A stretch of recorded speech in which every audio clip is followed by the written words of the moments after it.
tidak terbaru sih. Ini kita kerjakan di tahun 2009 kalau tidak salah ya. Jadi kita akan membahas tentang inspeksi Bapak-bapak sekalian. Mungkin saya tidak akan mengambil waktu lama.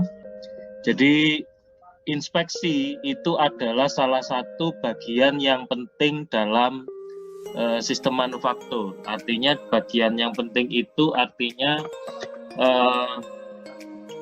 kita melihat benda kerja atau kita melihat part atau produk itu harus kualitasnya bagus ya. Supaya kualitasnya bagus maka kualitas yang bagus itu dipicu oleh yang pertama ini, persaingan global. Jadi terutama ya apalagi masa sekarang impor barang dari luar negeri itu kan sangat mudah, terutama juga bagi bapak-bapak sekalian. Nah, kalau kita tidak mempunyai barang yang sangat bagus maka kita akan kalah bersaing. Contoh sederhananya misalnya kita akan membuat pabrik smartphone misalnya.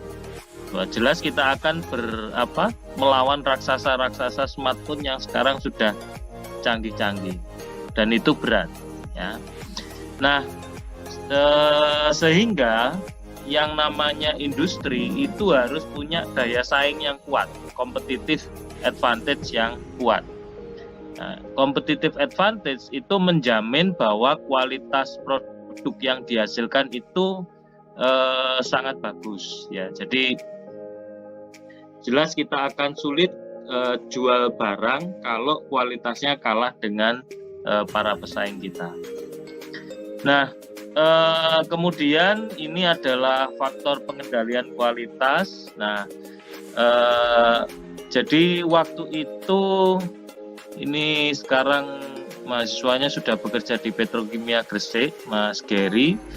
Waktu itu kita akan mengambil air mineral awalnya. Tetapi kalau menggunakan image processing, nah, jadi teknologi QC atau teknologi inspeksi yang kita pakai di sini adalah menggunakan image processing. Nah, kalau sekarang bapak-bapak pakai aplikasi kamera itu kan langsung bisa mendeteksi, oh ini smiley face, ini sad face. Nah, kira-kira seperti itu ya yang kita pakai. Tapi pada masa itu belum banyak aplikasi yang ready to use atau siap pakai gitu ya. Jadi kita harus bikin bersama-sama kode programnya waktu itu menggunakan MATLAB. Barangkali bahwa kenal MATLAB. Jadi MATLAB itu tidak hanya untuk aplikasi statistik tetapi juga untuk image processing. Ya, mudah-mudahan ini ya. Kemarin kita sudah tutorial Excel gitu ya. Waduh Pak, hari ini masa tutorial lagi. Enggak ya. Jadi image processing. Nah, produk yang kita pakai di sini adalah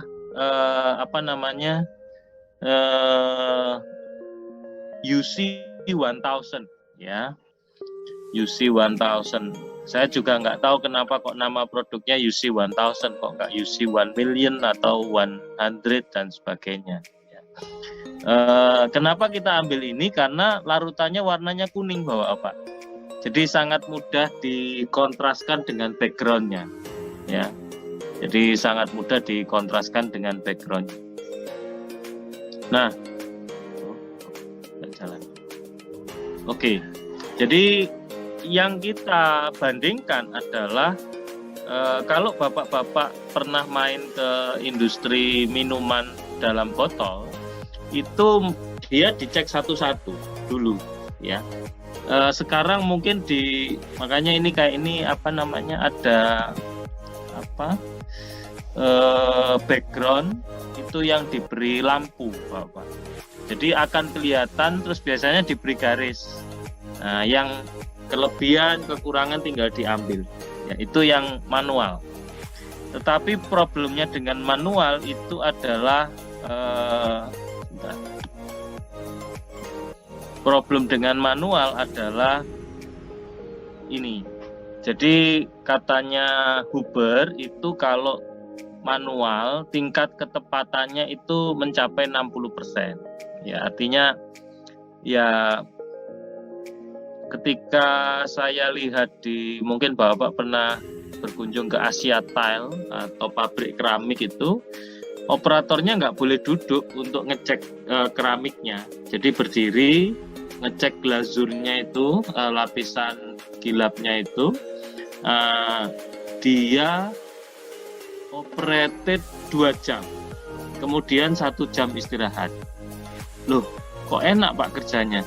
Kalau kita jadi mereka juga, waduh, bekerja seperti ini 10 tahun ya bosen Bapak ya. Jadi nggak ada dinamikanya. Jadi ada grupnya begitu, ada grupnya, terus dicek dan seterusnya. Nah sekarang sudah beberapa ya pakai kamera sih, tapi hanya menunjukkan di poin di keramiknya pakai lampu begitu ya. Jadi belum langsung sortir ya. Nah yang kita kerjakan ini langsung sortir Bapak ya. Nah untuk mengatasi itu maka kita ya ini kita namakan AVIS gitu nggih, Audio Visual Inspection Audio Automatic Visual Inspection System, maaf itu. Nah ini jadi botolnya itu dilewatkan di foto Bapak, di kamera ya, nanti kita lihat detailnya. Oke. Nah kita mengaplikasikan inspeksi supaya ya tidak terjadi di sini kontak ya, kontakless dengan benda kerja.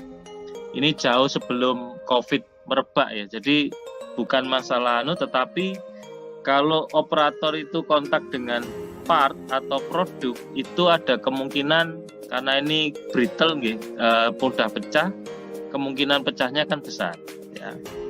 Jadi kita bagi menjadi 2 tentang hardware dan software ya, hardware dan softwarenya. Jadi kita pikirkan bahwa Pak, jadi apa sensornya, konveyornya, aktuator, mungkin sedikit tentang sensor dan aktuator. Kalau misalnya di depan ini proses gerak lambat ya. Kalau kita naik motor, di depan kita ada truk sampah, otomatis kan hidung kita sensing bau tidak sedap. Nah, terus sensing bau tidak sedap itu akan dikirim ke otak.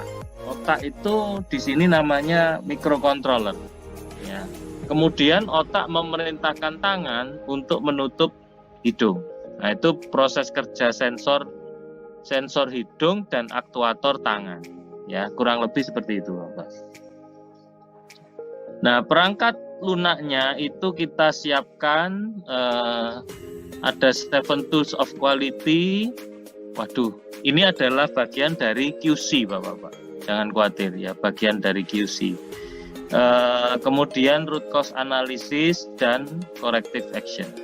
Nah, hasilnya adalah real time inspection dan kita punya data statistiknya nanti, ya, punya data statistiknya. Sampai di sini apakah ada pertanyaan, Bapak-bapak sekalian? Oke, baik. Kalau belum ada pertanyaan, nah ini prosesnya, Bapak-bapak. Jadi sebetulnya kayak kita menggunakan aplikasi, ini set face, ini smiley face, ini flat face dan seterusnya, itu sebetulnya prosesnya mirip seperti ini, Bapak. Jadi image itu diambil, ya, kemudian diproses dengan menghitung grayscale-nya. Jadi grayscale itu artinya diabu-abukan. Loh Pak, kenapa kok harus diabu-abukan? Karena kita hanya menghitung berapa tingkat grayscale itu antara hitam dan putih, Bapak. Jadi kalau putih, sebentar, saya lupa angkanya. Kalau hitam nilainya 0, Kalau putih nilainya 256. Nah, somewhere between atau some point between 0 sampai 256 itu adalah abu-abu. Jadi semakin ke kanan semakin putih, semakin ke kiri semakin hitam. Nah, itu yang kita hitung pixel. Jadi pixel itu adalah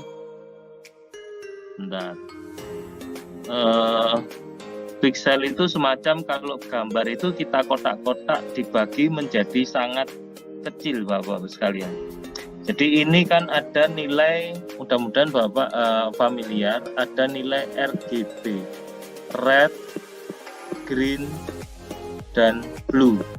Nah ini kita hitung, jadi grayscale, saya tulis GR akan sama dengan berapa kali R ditambah berapa kali green ditambah berapa kali blue. Jadi ini memastikan tingkat grayscale-nya 0 sampai 256. Jadi dihitung bahwa semakin sekarang itu kameranya semakin high definition. Jadi high definition itu pixelnya, bagian terkecil dari gambar kita itu semakin banyak. Jadi kalau dulu Bapak-bapak ingat 16 megapiksel, berarti di situ ada, sebentar, kalau mega itu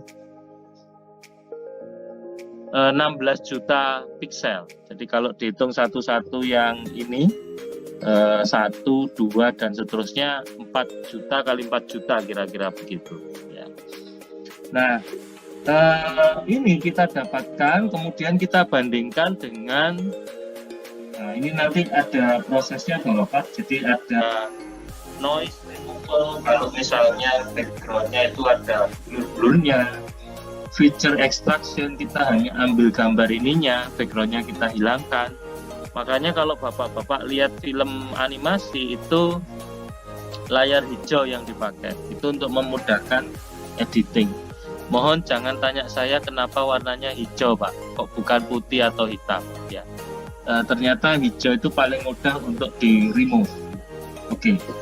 Nah nanti sampai interpretasi image ya menggunakan yang datanya kita pakai sebagai data input 7 tools of quality. Nanti akan kita lihat Bapak 7 tools of quality apa saja. Monggo kalau ada pertanyaan. Izin tanya Bapak. Iya silakan. Siap. Kapten Brian. Ya, pada saat proses image processing itu dari image menjadi grayscale processing itu menggunakan alat apa Bapak? Dan apakah itu alatnya akurat? Karena mungkin berbeda alat akan berbeda perubahan ke grayscale-nya Bapak. Sehingga penghitungan RGB-nya juga berbeda. Oh, oke. Sebetulnya tidak begitu Pak Brian. Jadi kalau RGB-nya tetap, ya RGB-nya pasti konsisten. Cuman kotak-kotaknya tadi itu semakin banyak Pak. Kalau semakin akurat. Tapi dalam hal ini karena kita hanya melihat pertama misalnya tinggi larutan atau volume ya, maka kita tidak perlu yang sangat sophisticated Pak. Ya, artinya kita pakai kamera sederhana saja cukup Pak Brian. Itu. Jadi ini menggunakan kamera di capture, kemudian kamera itu mengirim ke image processing software. Tadi saya contohkan pakai MATLAB juga bisa. Jadi pakai MATLAB pun bisa. Mungkin nanti kalau kita sempat offline kita coba sama-sama lah. Nanti kan Bapak nanti lihat, kok bisa ya, nanti seneng ya. Jadi ada software image processing yang sudah jadi pun ada Pak Brian. Ya. Kalau zaman saya kuliah dulu di Melbourne itu saya harus pakai Visual C++, mungkin kalau pernah dengar gitu. Jadi kalau untuk bapak-bapak, waduh Pak itu mainan apa lagi ya, nanti pusingnya. Jadi saya juga waktu itu pusing harus belajar programming lagi ya. Setelah sekarang sudah banyak yang ready Pak Brian, jadi saya agak ya apa begitu. Nggak enak. Apa? Waduh, jadukno nek ono dulu ya enak saya. Project kuliah saya nggak terlalu sulit.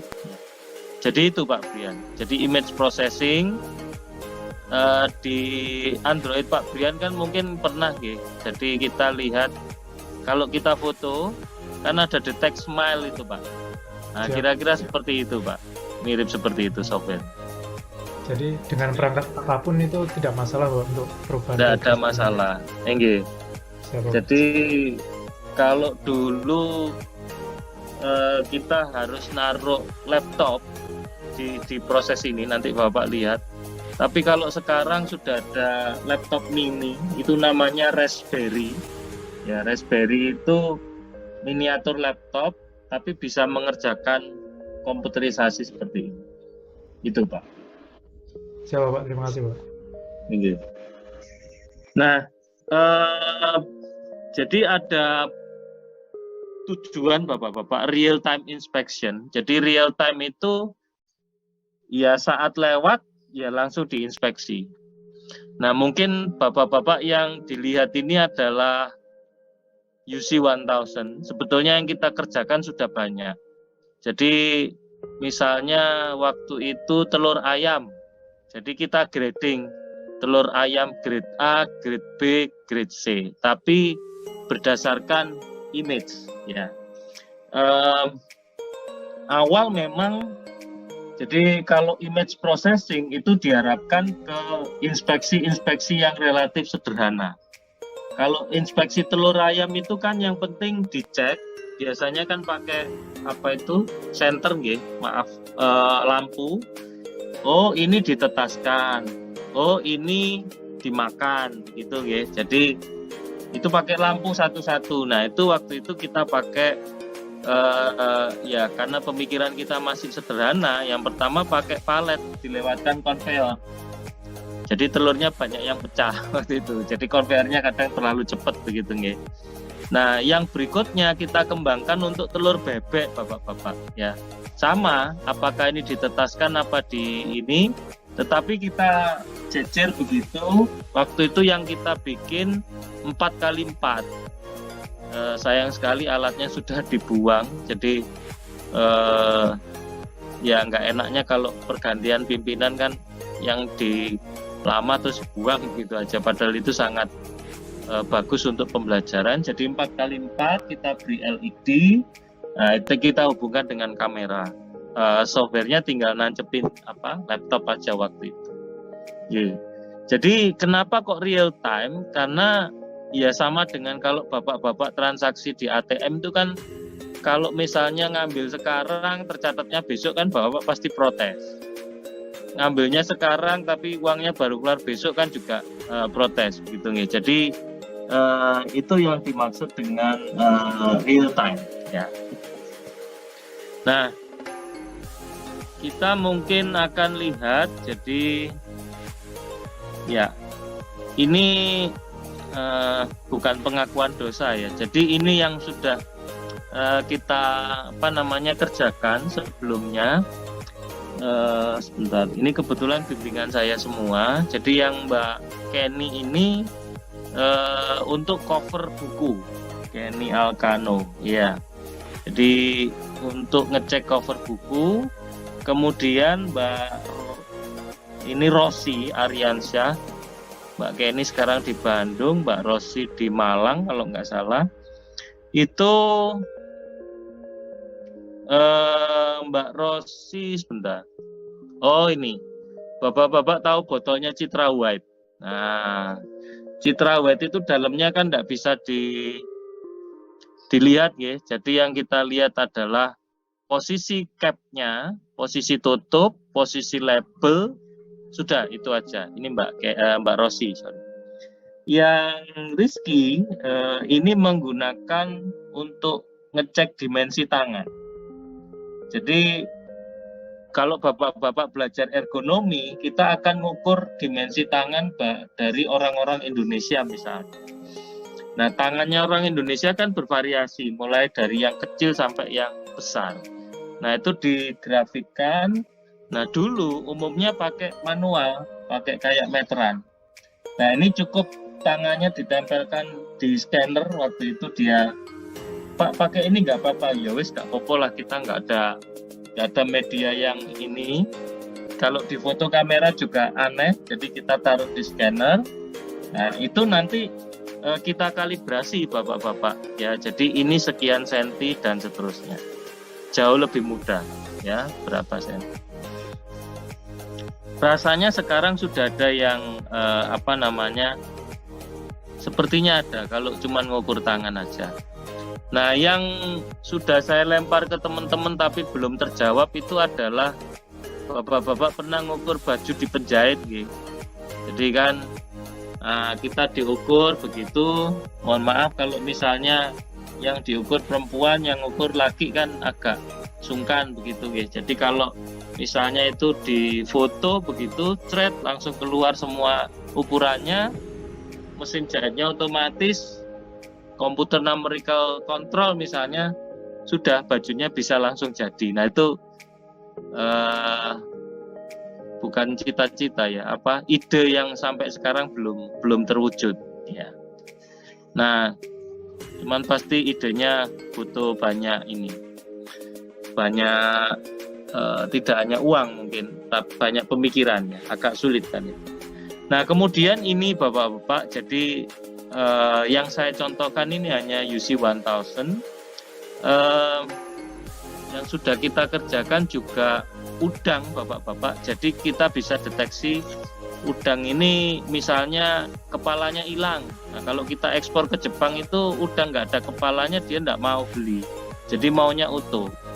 Kepalanya hilang, terus cangkangnya hilang, ekornya hilang. Nah itu kita deteksi. Jadi kalau terus dia dibuang, kalau lolos terus ya. Nah ini juga mirip, jadi kita lihat di sini ya, yang tinggi volume, tinggi isi itu yang ini Bapak. Jadi apakah volumenya kebanyakan atau terlalu sedikit? Nah ini bukan hanya dalam rangka, kok enak nanti konsumen dapat lebih banyak begitu ya. Jadi kebanyakan itu kan kita rugi sebagai produsen. Jadi kita rugi. Seandainya dikumpulin kan jadi satu botol, that's money ya, uang.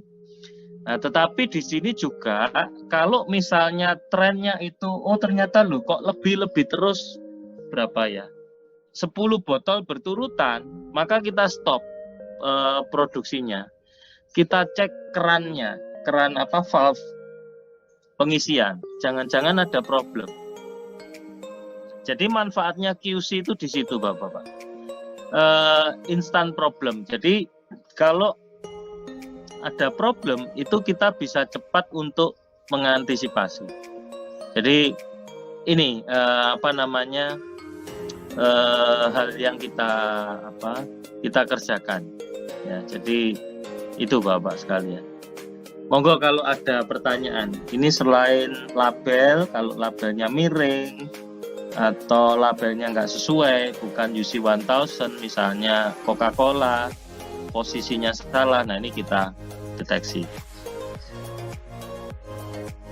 Nah ini hardware-nya waktu itu karena kita punyanya konveyor, jadi ya ini simulasi bapak. Jadi yang tengah itu stopper yang kita sebut limit switch. Nah waktu itu kita ya keluarkan uang, kita ajukan proposal, tapi mahasiswanya juga nanggung waktu itu ya. Jadi bikin palet, dia kerjakan sendiri di lab, dia potong gitu.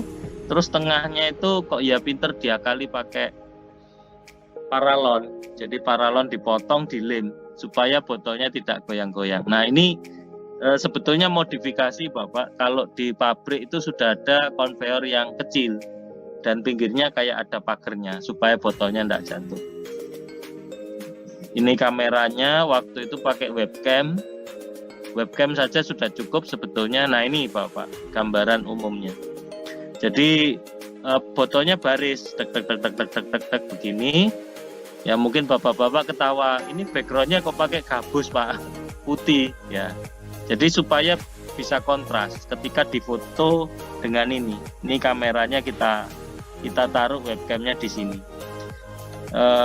Ya ini limit switch untuk menstop paletnya. Nah ini. Nah waktu itu kita ada keterbatasan tidak bisa langsung ini, tetapi kita beri alarm begitu kalau error supaya diambil ya kalau cacat. Ini kita kerjakan di lab manufacturing system, sistem manufaktur. Tapi alatnya ini kan computer integrated manufacturing, kita pasrahkan ke teman-teman D3 instrumentasi, D3 teknik fisika. Nah ini mekanisme identifikasinya, ketidaksamaan label, ketidaktepatan posisi sebagaimana yang sudah dijelaskan sebelumnya. Nah ini Bapak-Bapak kita masuk ke area teknis. Okay. Jadi sebetulnya grayscale itu dihitung. Dihitung artinya kalau ini kita bagi katakanlah 100 piksel misalnya, 100 piksel, maka kemudian sebetulnya yang terjadi adalah begini. Jadi ini panah ke kanan, ini ke atas. Kalau ini saya tulis zoom atau jumlah ya. Jadi jumlah piksel yang nilainya 0 itu hitam sampai 256 putih. Atau kebalikannya, saya lupa ininya.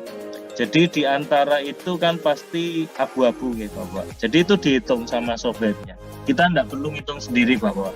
Jadi kalau Bapak-Bapak pernah buka Adobe atau Corel itu biasanya ada create histogram. Nah itu histogram itu sesungguhnya ngitung berapa yang abu-abunya, misalnya 100, 101, ini level keabu-abuan. Jadi dapatnya ini Bapak. Nah ini itu dibandingkan kalau yang atas itu referensi, kalau yang bawah itu yang di capture atau amatan di sini ditulis. Jadi dibandingkan ininya, histogramnya. Jadi jumlah abu-abunya sama tidaknya dibandingkan. Nah pasti Bapak bertanya, berarti kan posisinya harus betul-betul pas. Jadi tidak boleh, makanya tadi ada bunderan untuk memastikan posisi botolnya itu pas. Kalau tanpa palet itu posisi stoppernya pas nempel sama botolnya. Jadi supaya betul-betul ini. Nah pasti juga Bapak-Bapak bertanya, loh Pak kalau ini botolnya muter gimana? Nah itu memang kelemahan kita. Sebelum pada etapa berikutnya kita biasanya menggunakan lebih dari satu kamera, jadi supaya dapat sudut pandang yang lain. Nah ini kalau produknya semakin mahal, semakin kompleks ya nggak apa-apa, kita multi kamera. Misalnya untuk mobil yang harganya ratusan juta, berarti kita pakai multi kamera. Ketika saya di Melbourne waktu itu kameranya moving, tetapi pakai ada semacam infrared. Jadi kita pakai untuk ngecek permukaan cat waktu itu untuk kap mobil. Kenapa permukaan cat untuk kap mobil itu penting? Karena dia menerima heat yang lebih, menerima panas yang lebih. Jadi dulu ada dari Bapak STTL bertanya, Pak kalau diberi stiker gimana? Kan biasanya ada itu stiker. Nah itu sebetulnya kurang bagus karena di kap itu beban termalnya beda. Ya. Kalau stikernya bisa nempel seutuhnya, seterusnya itu berarti wow keren itu lemnya. Ya jadi ini. Monggo kalau ada pertanyaan mungkin Bapak sekalian. Jadi kita hanya membandingkan jumlah, begitu berbeda maka dia kita punya toleransi dia dianggap cacat atau tidak. Ya.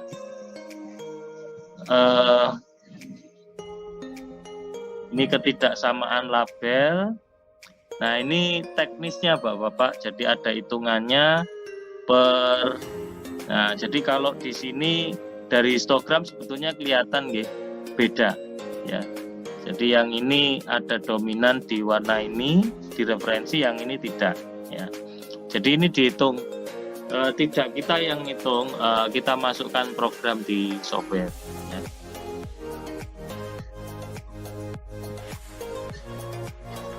Nah, ini teknis Bapak-bapak yang tinggi.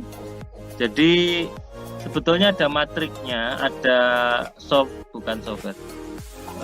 matrik kalau kita belajar matematika sih Bapak. Jadi matrik dari masing-masing piksel dikali matrik tertentu itu kita akan dapatkan gambar ini. Ini disebut bilevel. Jadi dikontraskan hitam dan putih. Ya, memang agak kurang bagus sih di ininya, tapi di softwarenya bagus kemarin. Nah, ini kita hitung maksimum ininya itu di level berapa. Makanya kita pakai larutan yang kuning, Bapak. Kalau bening kan tidak kelihatan, tidak bisa dikontraskan. Jadi kita hitung ketinggiannya, misalnya apakah tingginya keluar dari toleransi, misalnya toleransinya 75, maka ini kita anggap reject.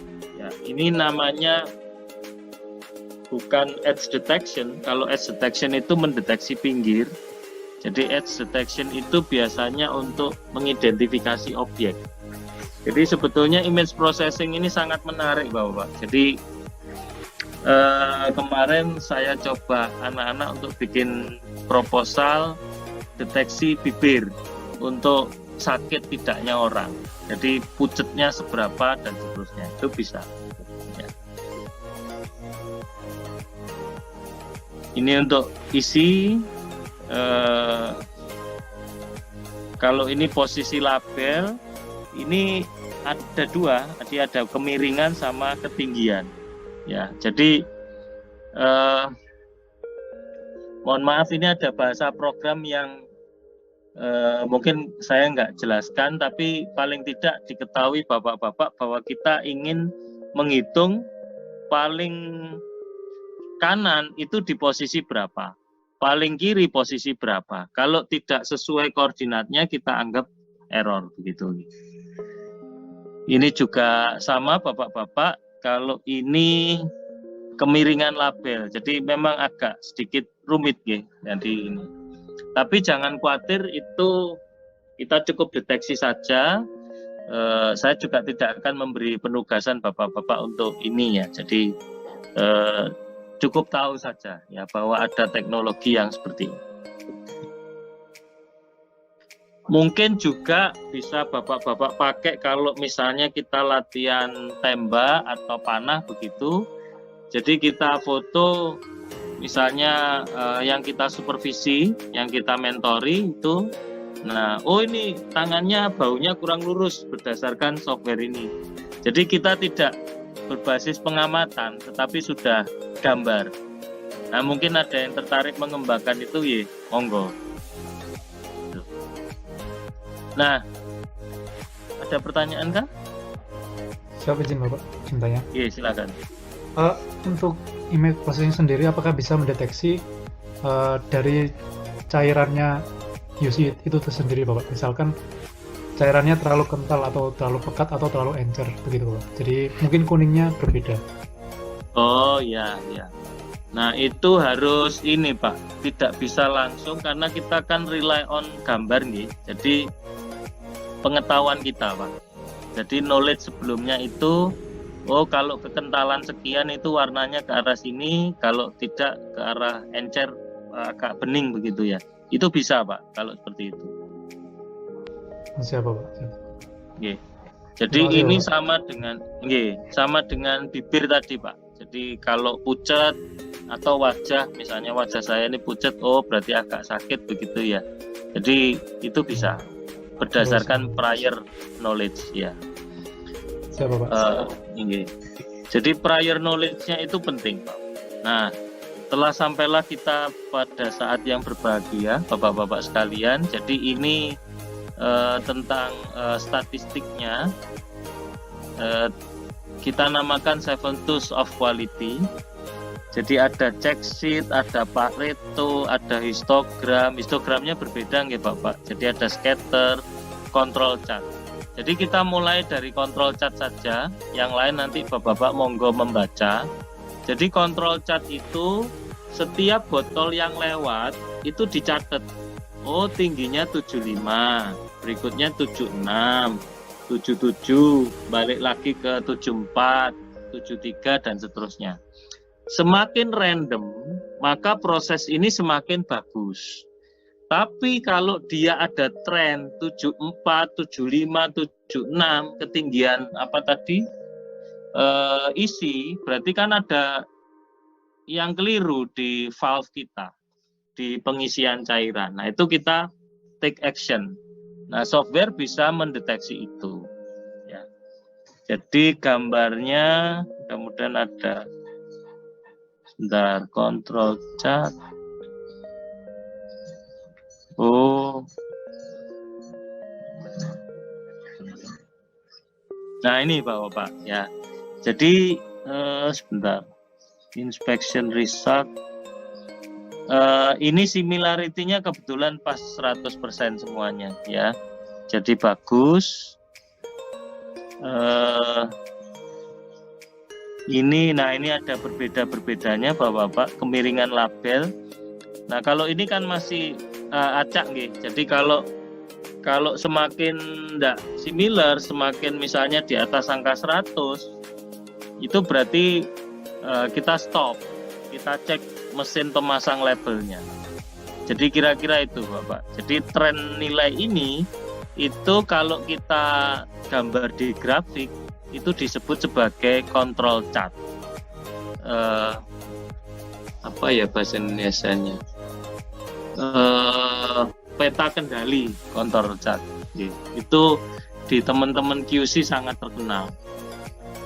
Sudah sejak tahun 85-an itu kita pakai di pabrik di seluruh Indonesia, control chart. Jadi control chart itu kira-kira bentuknya, sebentar saya carikan ininya. Bentar nggih.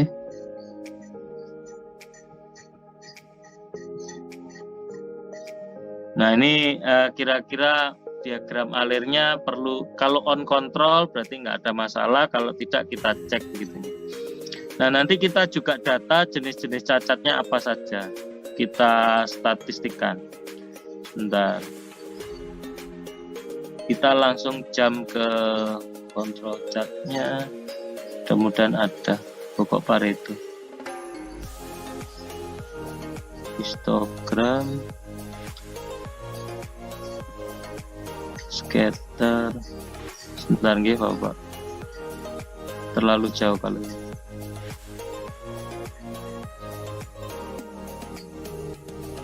Ini control chart. Oke. Jadi ini Bapak. Jadi naik turun tek tek tek tek. Nah, nanti kalau dia tren ke atas atau ini kalau ini di bawah garis berarti ini ada bukan ucel nggih, upper control limit dan lower control limit. Kalau masih di dalam dua ini berarti prosesnya masih bagus, in control. Kalau sudah di luar berarti ada yang harus kita bereskan ya. Nah, ini pentingnya software ini. Nah, kembali ke belakang. Jadi ada juga kita membuat ini Bapak, defect concentration diagram. Itu defectnya posisinya di mana? Nah, itu kita gambar. Kalau yang saya buat dulu untuk proyek mata kuliah itu untuk yang kap mobil, jadi akhirnya kita tahu cat itu posisi menggelembungnya, padahal itu tipis sekali karena kita pakai mikron. Menggelembungnya itu ada di posisi mana? Nah, itu kita beri tanda. Nah, terus kita waktu itu dengan Holden di Australia, kita buat kalau ketika pengecatan di situ ada teknik khusus. Jadi ditambahi, saya lupa, ada kayak tiupan udara begitu. Jadi ada di teknologinya luar biasa sih, ukurannya mikron Bapak. Jadi kasat mata itu tidak kelihatan. Saya juga sampai heran. Nah, kemudian kalau Bapak-bapak bayangkan mikron itu ya kayak sirotol mustaqim ya. Rambut di belah 7 ya. Teknologi manusia sudah sampai ke sana. Nah, ini cause and effect. Jadi cacat itu disebabkan oleh apa? Nah, kita kategorikan berdasarkan 5M ini, man, mesin, money, material, method, dan juga environment. Energi bisa juga, informasi juga bisa. Ini namanya fishbone diagram. Diagram tulang ikan, atau kalau berdasarkan nama penemunya namanya Ishikawa. Nanti Bapak bisa cek diagram tulang ikan itu apa sih. Terus mungkin yang terakhir ini scatter diagram, ketinggian versus kemiringan, itu bisa kita cek. Kalau tidak berada di garis tengah berarti ada something must be wrong gitu. Nah, histogram ini proporsi cacat bisa, atau ini kemiringan label, berapa banyak yang miringnya sekian persen. Jadi histogram itu kayak catatan dosa begitu ya, ngapunten. Jadi kita dosanya tidak tepat waktu apa, terus suka ini dan seterusnya berapa kali. Nah Pareto itu memastikan catatan kita tadi itu yang terbanyak apa. Nah, jadi misalnya kalau bapak-bapak nyatet sakitnya bapak-bapak, yang terbanyak saya sakit flu, nah, berarti yang paling kiri itu sakit flu. Nah itu contoh. Mohon maaf kalau contohnya nggak tepat ya, tapi saya coba sederhanakan saja. Yang terakhir sekali di hari ini, kok habis.